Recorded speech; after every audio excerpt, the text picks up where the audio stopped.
Selamat pagi Bapak, Ibu, dan saudara-saudari yang dikasihi Tuhan. Salam sejahtera dalam kasih Tuhan Yesus Kristus. Selamat berjumpa di Rehat edisi Rabu 11 Maret 2026. Mari kita siapkan hati dan pikiran kita untuk menerima siraman rohani dari kebenaran firman Tuhan yang menghidupkan. Kita berdoa. Kembali kami mengucap syukur untuk nafas kehidupan yang masih diberikan. Kami minta kerinduan yang mendalam untuk membaca dan merenungkan Alkitab-Mu. Kami mohon hikmat agar Roh Kudus menyingkap kebenaran dan maksud Tuhan di balik setiap bahan perenungan kami. Dan kami berdoa agar tidak hanya menjadi pendengar, tetapi juga pelaku firman yang setia dalam tindakan nyata. Amin. Untuk nats perenungan pada hari ini terambil dari Yeremia 2 ayat 4-13. Yeremia pasal 2 ayat 4-13. Firman Tuhan berbunyi, "Dengarlah firman Tuhan, hai keturunan Yakub, hai segala kaum keluarga keturunan Israel. Beginilah firman Tuhan. Ketidakadilan apa yang didapati nenek moyangmu kepadaku, sehingga mereka menjauhi aku, mengikuti ilah yang sia-sia, dan mereka sendiri menjadi sia-sia.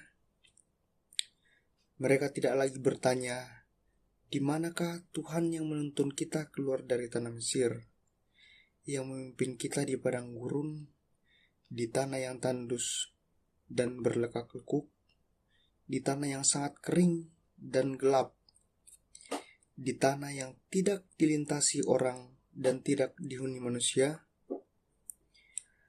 Aku membawa kamu ke tanah yang subur untuk menikmati buahnya dan segala yang baik darinya.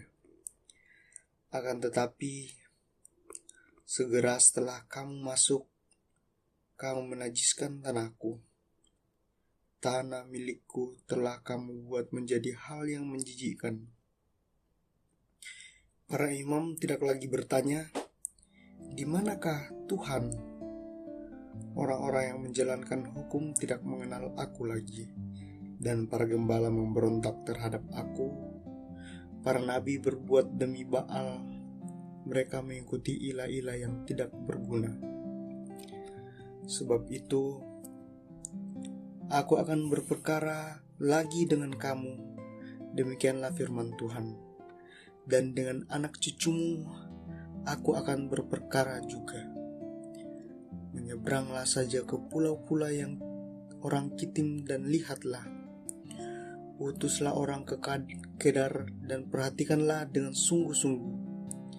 Lihat, apakah pernah terjadi dengan seperti itu?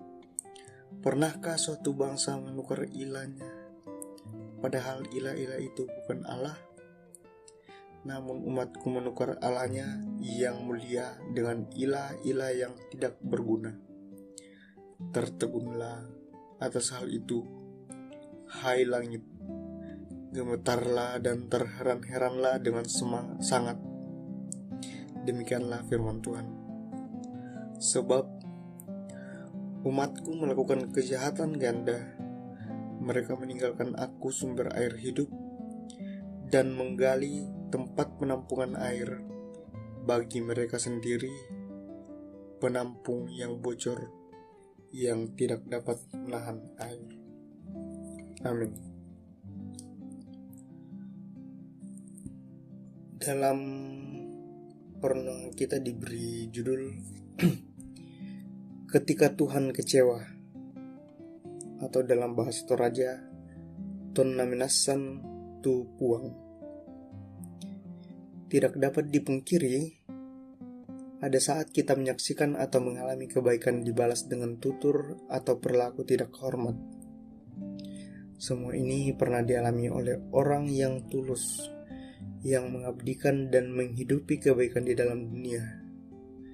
Bukankah kepahitan dan kekecewaan akan sangat terasa dalam momen seperti itu?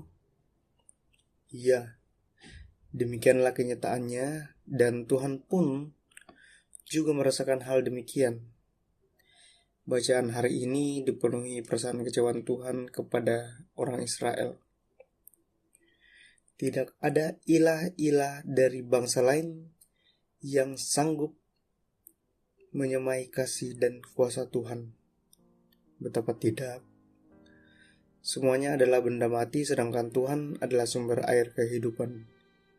Artinya, Dialah yang memberikan hidup sebagai anugerah kepada manusia.